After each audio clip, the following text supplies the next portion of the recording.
ఉపవాసంతో నో ఉపశమనం. పస్తులున్నంత మాత్రాన ఆరోగ్యం మస్తు కాదు. అడపాదడపా చేసే ఇంటర్మీడియట్ ఫాస్టింగ్ ఒక మిథ్య అని తెలిపోయింది.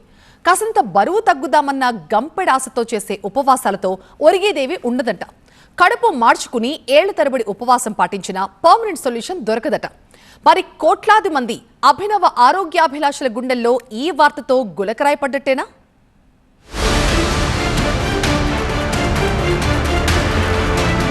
ఏం తినాలి అనేది కాదు, ఎప్పుడు తినాలి అనే కాన్సెప్ట్ మీద నడిచేదే ఇంటర్మీడియట్ ఫాస్టింగ్. రోజులో కొద్ది గంటలు మాత్రమే ఆహారం తీసుకొని మిగిలిన గంటలు పూర్తిగా ఉపవాసం ఉండడం, లేదా వారంలో 5 రోజులు పుష్టిగా తినడం, మిగతా 2 రోజులు ఖాళీ కడుపుతో ఉండడం. ఇదే ఇప్పుడు పాపులర్ అయిన ట్రెండీ ఉపవాసం. క్యాలరీలు తగ్గి కొవ్వు బర్న్ అవుతుందని, పొట్ట కరిగిపోతుందని ఒక ఆశ. 18 గంటలు తినకుండా ఉండాలి అంటే డెఫినెట్గా కొంతమందికి అసిడిటీ వస్తుంది. వేరే ఎటువంటి జబ్బులు ఉన్నవాళ్ళు, కార్డియాక్ డిజార్డర్స్, లంగ్ డిజార్డర్స్ ఉన్నవాళ్ళు, old age people, cancer patients, వీళ్ళందరూ ఇంటర్మీడియట్ ఫాస్టింగ్కి పనికిరారు. It is meant for healthy young people చేయగలిగితే. ఇంటర్మీడియట్ ఫాస్టింగ్ అనేది జస్ట్ హైప్ మాత్రమే అని, అంత గొప్ప ప్రయోజనకారి కాదని చిలీలో ఒక టాప్ యూనివర్సిటీ చేసిన అధ్యయనంలో తేలింది. ఉంటే గింటే చిన్న చిన్న ఉపయోగాలు ఉండొచ్చు తప్ప మెటబాలిక్ హెల్త్ ఇష్యూస్ తగ్గుతాయన్న సెంటిమెంట్ మాత్రం శుద్ధ తప్పు అంటున్నాయి తాజా అధ్యయనాలు. అంతేకాదు బోనస్ గా సైడ్ ఎఫెక్ట్స్ కూడా వస్తాయట. మనం ఏం తినకపోయినా స్టమక్ యాసిడ్ అంటూ ప్రొడ్యూస్ చేస్తూనే ఉంటుంది. అలానే ప్యాంక్రియాస్ తన జ్యూస్ తయారు చేస్తూనే ఉంటుంది.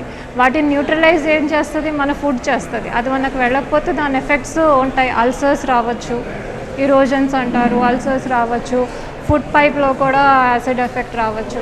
సో ఇటువంటి ప్రాబ్లమ్స్ అన్నీ వచ్చే అవకాశాలు ఉన్నాయి. డయాబెటిక్స్లో షుగర్ పడిపోవచ్చు డేంజరస్ లెవెల్స్కి.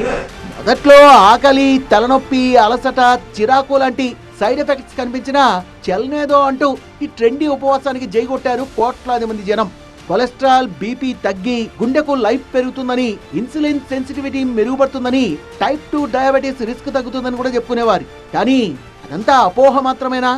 ఇంటర్మీడియట్ లో ఉన్నాం కదా అని చెప్పి ఆ 8 hours విండోలో జంక్ ఫుడ్ తినడమో, లేకపోతే ఇట్లా బిర్యానీ తినడమో, హై క్యాలరీ ఫుడ్ తినడమో ఇస్ నాట్ అడ్వైజబుల్. దానివల్ల మళ్ళీ రిజల్ట్ ఆశించినంత ఉండకపోవచ్చు.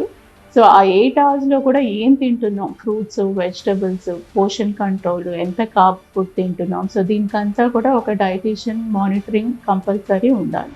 సో ఉపవాసాన్ని ఆషామాషిగా కాదు, ఒక ఉద్యమంలా పక్కా పంక్చువల్ గా చేస్తేనే బెటర్. లేదంటే అడ్డం తిరిగి కొత్త రోగాలు వస్తాయి. అందుకే వెయిట్ లాస్ కోసం కన్వెన్షనల్ డైట్ ప్రోగ్రామ్స్ ని మించింది లేదంటున్నారు డాక్టర్లు. కన్వెన్షనల్ డైట్ ప్రోగ్రామ్ అంటే ఇట్లా 3 meals, 2 in between స్నాక్స్ ఉంటుంది, బట్ లో క్యాలరీ ఉంటుంది. డెఫినెట్గా పోర్షన్ కంట్రోల్ ఉంటుంది, కార్బ్స్ తక్కువ ఉంటాయి, and more of fruits, more of vegetables. ఓవరాల్గా మీ బాడీ వెయిట్ని బట్టి, బిఎంఐని బట్టి, హైట్ని బట్టి ఇన్ని క్యాలరీస్ మీకు ఒక రోజుకి ఇంత క్యాలరీస్ అయితే సరిపోతుంది అని దాన్ని బట్టి డిజైన్ చేయడం జరుగుతుంది. తినే తిండి కరెక్ట్ గా ఉండాలి తప్ప అస్సలు తినకపోవడం మెడికల్లీ నాట్ అడ్వైజబుల్. సాయంత్రం 6 గంటలకే లాస్ట్ మీల్ ముగించడం, మర్నాడు ఉదయం 10 గంటల వరకు దాదాపు 16 గంటల పాటు పస్తుండడం ఆరోగ్యదాయకం కాదు, ఒక రకంగా ప్రమాదకరం కూడా అంటున్నారు.